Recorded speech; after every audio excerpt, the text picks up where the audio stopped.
Hello, my name is Carlos McWhorter, CPA, and I am a financial advisor. And when I'm working with clients, the first thing that I typically do with them is we look at their cash flow.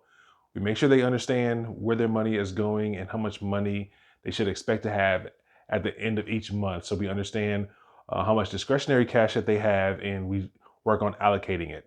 Now, what they typically tell me, what we run into, is how unaware they are of how much money they should be expecting at the end of the month. And a lot of times it's a whole lot less than they expected or they planned for. Now, I understand how that happens, and I want to break it down to you a little bit. Now, when you're talking about your cash flow and you're trying to increase your cash flow, you have two choices. You can decrease your expenses, or you can focus on increasing your income. Now, expenses, that's what we can do quicker.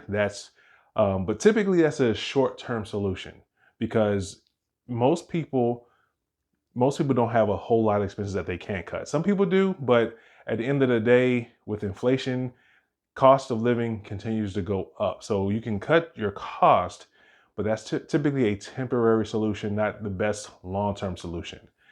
Now, this is why I tell people you need to focus on income. Think about your income, think about your career, what you can reasonably expect, and potentially even developing some type of side hustle or something to increase your income, because that's typically, even though it may take longer to do so, that's typically going to be the answer to your financial problems for the long term. So, and this is why I say that. Now, most people are employees and they are depending on salary increases or merit increases each year for their income to grow. But one thing you have to understand is inflation. Now, for the past 60 years, inflation has averaged 3.8%. That's the average inflation rate for the past 60 years. Now, with that being said, most cost of living increases that I've seen in the corporate world are only 3%. So if you have a job that gives you cost of living increases, the chances are you are still behind the rate of inflation, even with those cost increases. So cutting your cost, great. We can do that for an immediate solution. Hopefully that gives you enough cash flow for you to reach your goals. But if not, or I should say, even if it does give you enough cash flow to reach your goals, that could be short-lived because of the average rate of inflation. Now, this is the average rate, but inflation right now is higher than that. It dropped down to, I think, 4% now. So it's the lowest it's been for a while, but for the past few years, it's been higher than 3.8%. So that's just the average rate. So think about inflation waves when inflation can be up to 7 or 8%. That cost of living increase does not do enough to keep you on track. Now, another thing you have to worry about, this is cost of living. We have merit increases. Merit increases typically range 4 to 5%. So you bust your butt at your job, you work hard, you do a good job, you do everything your boss says, you go the extra mile, and you get 4 to 5%. So if you get that 4%, you're barely above the rate of inflation. So this is where cutting costs and just leaving it be as far as your financial plan may not be the best solution. It may not give you enough cash flow for the long term, because no matter what, even if you don't increase your lifestyle, if you don't increase your expenses with more spending or different activities, what you are buying is going to get more expensive. So this is the main reason that I'm seeing that people are frustrated, because you're doing everything right. You got your raises and you did not increase your cost of living. You didn't go on extra vacations. You're not spending more. You didn't go out and get a more expensive vehicle, but you're still having financial struggles. And this is why, the inflation. So this is why it's great to always think about increasing your income, even with decreasing your expenses. Again, expenses, that's typically a short-term solution. Let's say for the next few years, that might be the answer. But beyond that, you have to focus on income.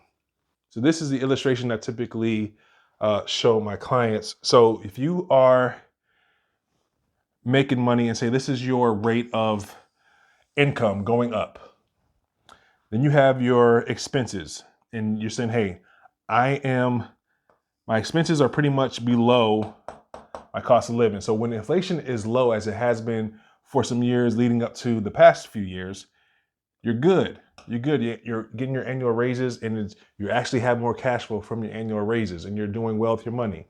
But then inflation picks up. Then we get to this point where the average inflation rate, or the current inflation rate now goes above the average inflation rate, and it now exceeds your cost of living increases. This is where you have to really focus on and think about that cushion that you're building, that you have in your monthly cash flow, is not going to last forever, because this can happen at any moment where you have these inflation waves. So inflation can get up to 7 to 8%, and then it catches up past your income. Now what? Now you're in a tight spot again, even though you've been doing well as far as governing your expenses and not spending too much money. A friend of mine not too long ago, and we were talking about how long you should stay at your job. Now, people say you stay at your job for about 5 years. Anything above that, you're falling behind the curve. And that's because when you typically change jobs, the average pay increase for people who will change jobs and or get promotions is 10%. Now that 10% is something that typically doesn't happen every year, because again, changing jobs once every few years, maybe let's say 5 years on average. And within that, let's say maybe you might be able to get one promotion in between. So you're looking at a 10% increase from here, every few years. This can keep you above that rate of inflation and make it worth your while as far as getting that income increase well over the inflation rate. This is how you can typically stay ahead of the curve and continue to have that solid cushion below your expenses. So I just wanted to share some of those thoughts.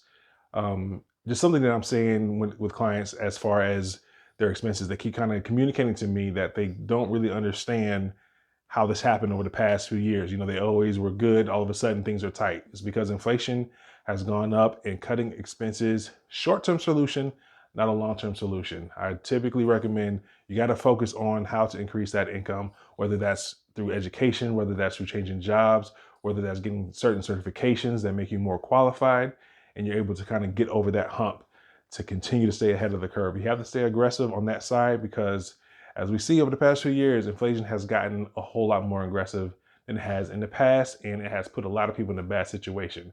So not everybody who's in this bad situation are bad spenders, or people who just don't control their spending, or living above their means for the most part. I think just the quote unquote means got more expensive at an aggressive rate, and it's kind of caught a lot of people off guard. So something to always be careful for. So make sure you're always focusing on increasing the income along with keeping your expenses under control.